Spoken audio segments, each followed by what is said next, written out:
At hour 16 of fasting, your body faces a critical decision. A metabolic crossroad that most people never even notice. One choice leads to burning stubborn deep belly fat. The other silently triggers stress, muscle breakdown, and sabotages all your progress, without you realizing it. Most people assume hour 16 is where fat burning begins. But that's only half the story. Something far more dangerous can happen here, something that could undo weeks of effort if you miss it. And the craziest part? Whether you succeed or fail at this exact moment is mostly out of your conscious control, unless you know the hidden signals your body is sending right now. Here's my question for you. When you fast, do you feel energized or drained around hour 16? Comment below, your answer might reveal whether your body is making the right choice. Stick around, because in the next few minutes, I'm going to show you exactly what your body decides at hour 16, and how to make sure it chooses fat burning over stress every single time. When you stop eating, your body doesn't panic. Not immediately. For the first 4 hours, you're simply digesting. Insulin is elevated. Glucose is circulating. Your body is burning what you just ate. Nothing dramatic. Between hours 4 and 12, insulin begins to fall. Your body starts dipping into stored glycogen, the sugar stored in your liver. This is still not fat burning mode. This is storage access mode. You're using backup fuel. And most people assume that once glycogen drops, fat burning automatically takes over. But here's where it gets interesting. Because glycogen depletion doesn't automatically mean efficient fat burning. It means your body has to choose. By hour 16, glycogen is significantly reduced. Insulin is low. Glucagon is elevated. Fat cells are unlocked. This is where most fasting content stops. They say, "Congratulations. You're now burning fat." But that's incomplete. Because at hour 16, your body evaluates 3 things. 1. Energy availability. 2. Stress signals. 3. Muscle demand. And based on those signals, it makes a decision. Fat adaptation. Or stress compensation. Here's the dangerous part. If your body perceives fasting as controlled and safe, it increases fat oxidation. Ketones begin to rise. Mental clarity improves. Inflammation may decrease. But if your body perceives fasting as a threat, cortisol rises aggressively. Muscle breakdown increases. Thyroid output may slow. Energy drops.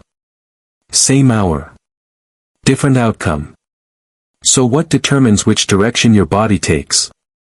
Factor 1, stress level. If you're sleeping poorly, overtraining, overstimulated by caffeine, chronically anxious, your body is already in survival mode.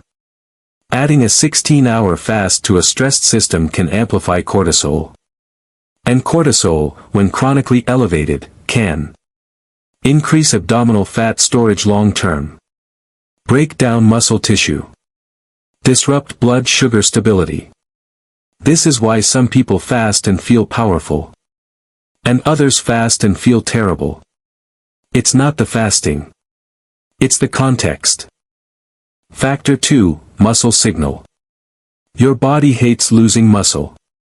At hour 16, if there has been no recent signal that muscle is needed, like resistance training, your body may begin mild protein breakdown.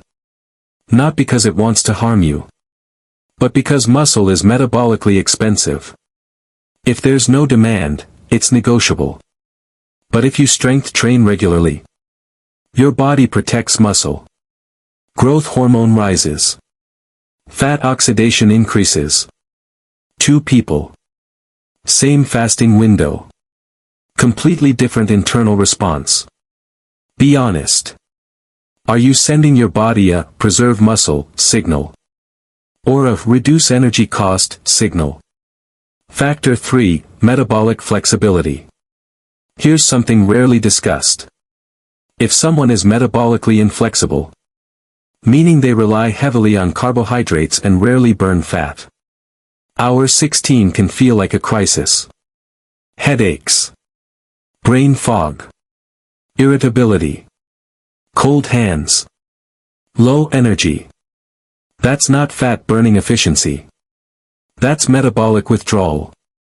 But someone who is metabolically flexible transitions smoothly. Fat becomes primary fuel. Ketones increase. Energy stabilizes. So the dangerous decision isn't random. It's based on how prepared your metabolism is. What's happening hormonally? At hour 16. Insulin low. Glucagon elevated. Growth hormone rising. Fat oxidation increasing. Ketones beginning meaningful elevation. But cortisol? That depends on you. And cortisol changes everything. Because cortisol can either assist fat mobilization short-term, or drive long-term fat retention if chronically elevated. That's the paradox. Why hour 16 feels powerful for some. If stress is controlled, sleep is adequate, protein intake is sufficient, muscle demand exists, hour 16 feels incredible. Mental clarity, stable energy, reduced cravings, improved focus. This is where many people report fasted productivity. But that state is earned. It's not automatic. Why hour 16 backfires for others? If fasting is paired with poor sleep, high life stress, excess cardio, low protein, no strength training, the body interprets scarcity. Scarcity triggers conservation. Conservation lowers metabolic output. Now fat loss slows. And people blame fasting. When the issue was stress context.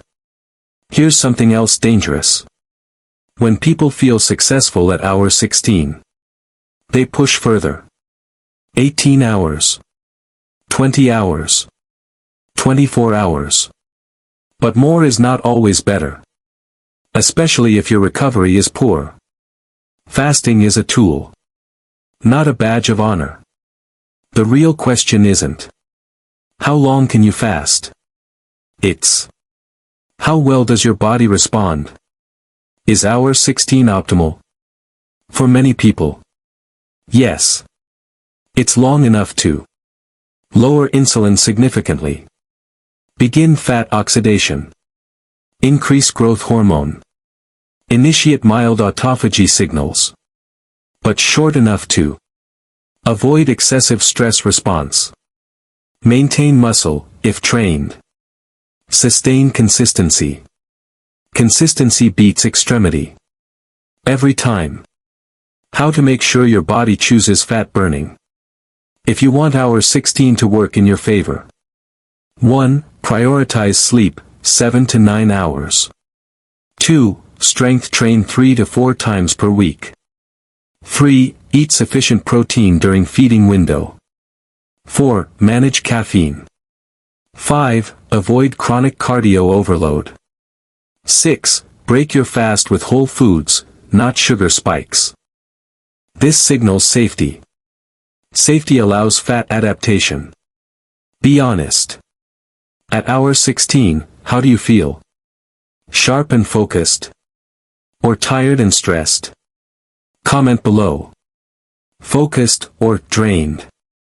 I'm curious what your experience has been. The dangerous decision at hour 16 isn't made by your body. It's made by you. If you treat fasting as punishment, as compensation, as extremism, your body responds with stress. But if you treat fasting as structured recovery, strategic metabolic training, your body adapts. So here's the truth. Hour 16 is not a magic number. It's not a fat-burning switch. It's not a badge of discipline. It's a test. A test of how well your body has been prepared. Because at hour 16, your body asks one question. Are we safe, or are we under threat? If your sleep is poor. If your stress is high. If your muscles aren't being used. It chooses survival. But if your body feels safe. It chooses adaptation. Fat burning increases. Clarity improves. Hormones shift in your favor. Same 16 hours. Different internal decision.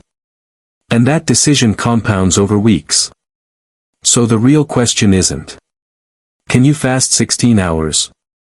The real question is, what decision is your body making at hour 16? I want you to comment one word. Safe. Or stressed. Be honest about where you are right now. I read every comment, and your answer might help someone else realize what's holding them back. And if this changed the way you see fasting, like the video. Because the next breakdown is going to challenge something even bigger. At hour 24, your body doesn't just choose between fat and stress. It shifts into a state most people completely misunderstand. And what happens there can either accelerate results or quietly damage progress. You don't want to miss that one. Subscribe if you're serious about understanding what's actually happening inside your body, not just following trends. I'll see you in the next one.